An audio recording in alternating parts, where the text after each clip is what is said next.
Hello.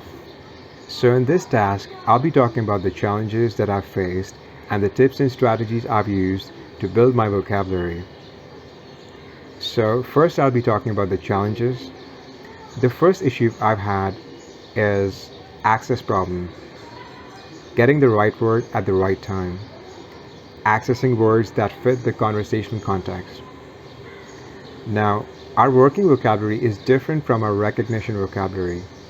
Working vocabulary are those set of words that we can easily access and use in our language. It's also called active vocabulary. Recognition vocabulary are those set of words that we can easily recognize and comprehend, but may not be able to access it while speaking. It's also called passive vocabulary. Now, our passive vocabulary is usually much larger than our active vocabulary. When I first started working on my vocabulary in high school, I thought all my language problems would disappear if I learned enough words from the dictionary. Now, that was a bad assumption. I later realized that it's not just the content, but how we meaningfully organize that content in our minds that help us make the most of our vocabulary. Now, vocabulary and context go together. Knowing more words alone isn't enough if we don't know how to use them. Someone with fewer words at his disposal can still be an effective speaker if he or she can skillfully use those words in a wide variety of contexts. Now, even if we had the same knowledge of vocabulary and grammar, each of us would still have a different diction and style. This is really important to note. I think there's a quote in the Bible that says, "A word fitly spoken is like apples of gold in pitchers of silver." That's a useful quote. Now, the second challenge I've had is to match my vocabulary with that of my listeners. Now, the words we choose to communicate our feelings and ideas says a lot about us. We need to communicate our ideas in such a way that our ideas are for grown-ups, but the words are for children. It's a mark of a skilled communicator who can do that, to explain a complex idea in simpler words. So, we have to choose terms that our listeners are familiar with. Never be intimidated by heavy and high-flying vocabulary. If a speaker or writer uses strange and unfamiliar words to communicate with his audience, he or she isn't interested in communication. Something else is going on. Language is sometimes used as an ornament rather than a tool for thinking and communication, and we don't want to do that.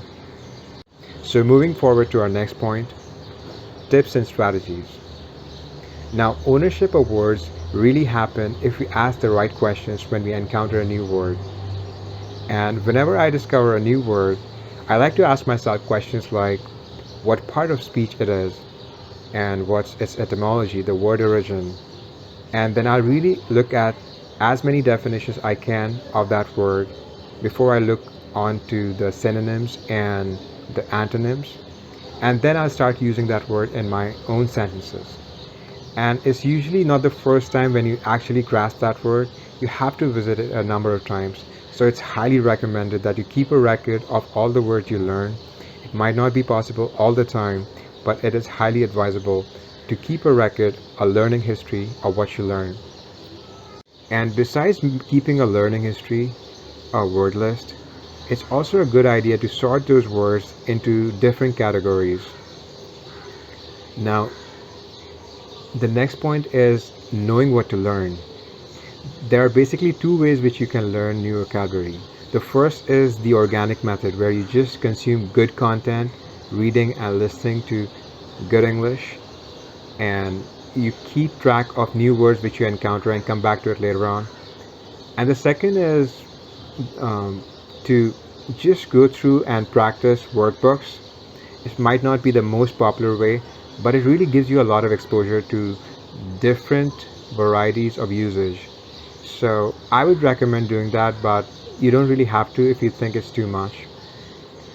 And we have to keep in mind that we're working on building two different kinds of vocabulary, because one is general vocabulary, which is the words which we encounter in everyday usage, and the other is special vocabulary, which might not be so important to you It really depends on whether it belongs to your domain of work or not.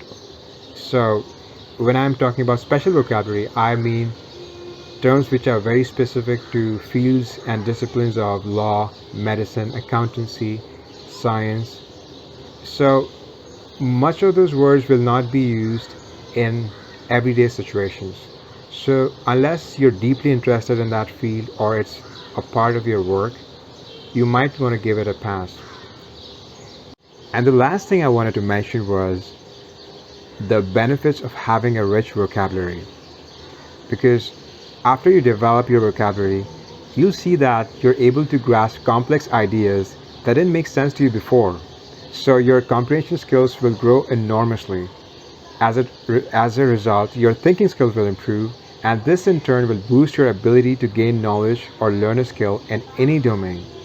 So in short, you'll become a better learner, sharper thinker, and a more effective communicator. So to sum it all up, I just discussed three things with you guys: the challenges, the tips and strategies, and benefits of building a strong vocabulary. So I hope you found this useful, and I look forward to watching your video tasks. Bye.